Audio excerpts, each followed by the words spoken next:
aku Sisi Putrana. Pada konten kali ini aku akan membawa materi yang sangat penting, yaitu strategi model pengembangan SDM yang efektif di era digital. Selamat menyaksikannya. Halo semuanya, selamat datang di konten aku. Di video kali ini kita akan membahas sesuatu yang sangat penting, terutama bagi dunia pendidikan, organisasi, perusahaan, yaitu strategi model pengembangan sumber daya manusia ataupun SDM. Kenapa penting? Karena kualitas SDM itu menentukan maju atau tidaknya sebuah organisasi. Kalau SDM-nya berkembang, maka organisasi akan ikut berkembang. Jadi yuk kita bahas sederhana tapi secara mendalam. Saat ini kita hidup di era digital dan perubahan yang sangat cepat. Banyak organisasi yang mengalami tantangan seperti karyawan kurang adaptif terhadap teknologi, kurangnya kemampuan komunikasi dan kolaborasi, lemahnya kepemimpinan di tingkat manajerial, dan kurangnya budaya belajar berkelanjutan. Kalau kondisi ini dibiarkan, maka organisasi akan sulit bersaing. Karena itu dibutuhkan model pengembangan SDM yang struktur dan berkelanjutan.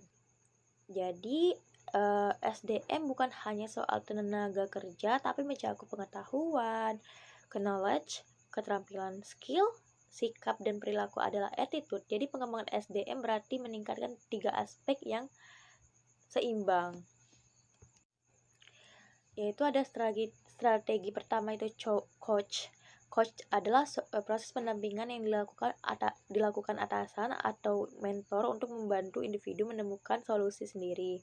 Contohnya, seorang kepala sekolah membimbing guru agar mampu membuat metode pembelajaran digital yang lebih kreatif. Kelebihan coach ini membantu meningkatkan kepercayaan diri, fokus pada pengembangan potensi, lebih personal dan terarah.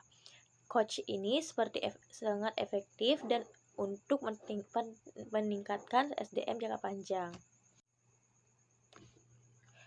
Baiklah, kalau strategi kedua adalah mentoring. Berbeda dengan coach, mentoring ini lebih bersifat berbagi pengalaman. Seorang mentor biasanya sudah lebih berpengalaman dan membimbing SDM yang lebih junior. Contohnya, guru senior membimbing guru baru dalam mengelola kelas dan menghadapi siswa. Manfaat mentoring ini transfer pengalaman nyatanya, membantu adaptasi lebih cepat, meningkatkan kompetensi praktis. Strategi yang ketiga adalah collaborative learning ataupun pembelajaran kolaboratif. Mungkin kalau untuk dalam model ini, pengembangan SDM yang dilakukan secara bersama-sama dalam kelompok. Contohnya, guru-guru berdiskusi membuat perangkat pembelajaran atau karyawan bekerja sama menyelesaikan studi kasus. Keunggulannya, meningkatkan kerjasama tim, mendorong inovasi, membuka ruang ide baru.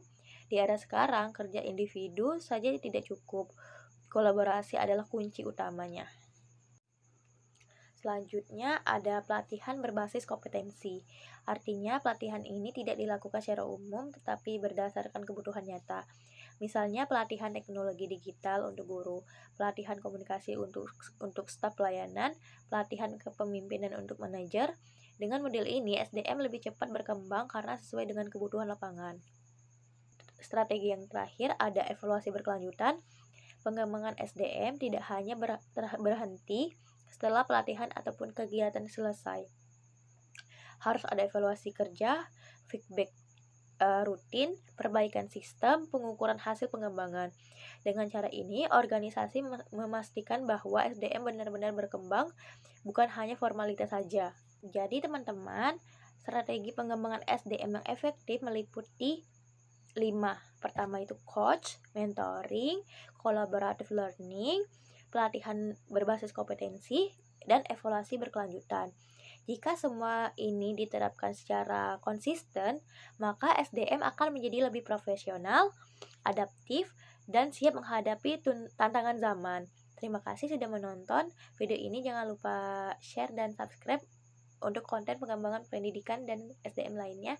Sampai jumpa di video berikutnya. Dadah!